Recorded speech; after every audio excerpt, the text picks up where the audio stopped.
मकड़ी, चींटी और जाला की कहानी। एक मकड़ी अपना जाला बनाने उपयुक्त स्थान की तलाश में थी। वह चाहती थी कि उसका जाला ऐसे स्थान पर हो जहां ढेर सारे कीड़े मकोड़े और मक्खियां आकर फंसे। इस तरह वह मजे से खाते पीते और आराम करते अपना जीवन बिताना चाहती थी। टक्कर टक्कर, उसे एक घर के कमरे का कोना पसंद आ गया और वह वहां जाला बनाने की तैयारी करने लगी। उसने जाला बुनना शुरू ही किया था कि वहां से गुजर रही एक बिल्ली उसे देख जोर जोर से हंसने लगी। मकड़ी ने जब बिल्ली से उसके हंसने का कारण पूछा तो बिल्ली बोली, मैं तुम्हारी बेवकूफी पर हंस रही हूँ। तुम्हें दिखाई नहीं पड़ता कि ये स्थान कितना साफ सुथरा है। यहाँ न कीड़े मकोड़े हैं न ही मक्खियाँ। तुम्हारे जाले में कौन फंसेगा। बिल्ली की बात सुनकर मकड़ी ने कमरे के उस कोने में जाला बनाने का विचार त्याग दिया और दूसरे स्थान की तलाश करने लगी। उसने घर के बरामदे से लगी एक खिड़की देखी और वह वहां जाला बुनने लगी। उसने आधा जाला बुनकर तैयार कर लिया था, तभी एक चिड़िया वहां आई और उसका मजाक उड़ाने लगी।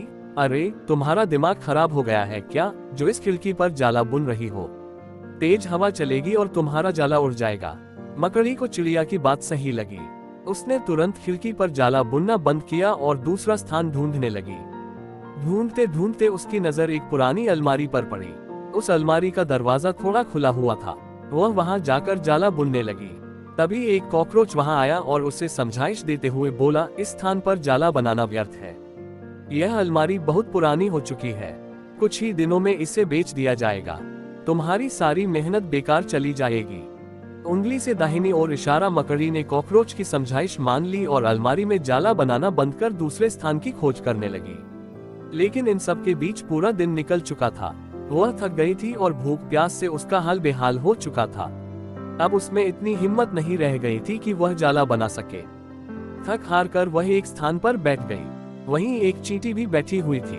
थकी हारी मकड़ी को देख चींटी बोली, मैं तुम्हें सुबह से देख रही हूँ। तुम जाला बुनना शुरू करती हो और दूसरों की बातों में आकर उसे अधूरा छोड़ देती हो। जो दूसरों की बातों में आता है उसका तुम्हारे जैसा ही हाल होता है। दिल दिल। चींटी बात सुनकर मकड़ी को अपनी गलती का एहसास हुआ और वह पछताने लगी। सीख। उंगली से दाहिनी ओर इशारा। अक्सर ऐसा होता है कि हम नया काम शुरू करते हैं और नकारात्मक मानसिकता के लोग आकर हमें हतोत्साहित करने लगते हैं। वे भविष्य की परेशानियां और समस्याएं गिनाकर हमारा हौसला तोड़ने की कोशिश करते हैं। कई बार हम उनकी बातों में आकर अपना काम उस स्थिति में छोड़ देते हैं जब वह पूरा होने की कगार पर होता है और बाद में समय निकल जाने पर हम पछताते रह जाते हैं। आवश्यकता है कि जब भी हम कोई नया काम शुरू करें तो पूर्ण सोच विचार कर करें और उसके बाद आत्मविश्वास और दृढ़ निश्चय के साथ उस काम में जुट जाएं। काम अवश्य पूरा होगा। जीवन में सफलता प्राप्त करनी है तो लक्ष्य के प्रति ऐसा ही दृष्टिकोण रखना होगा।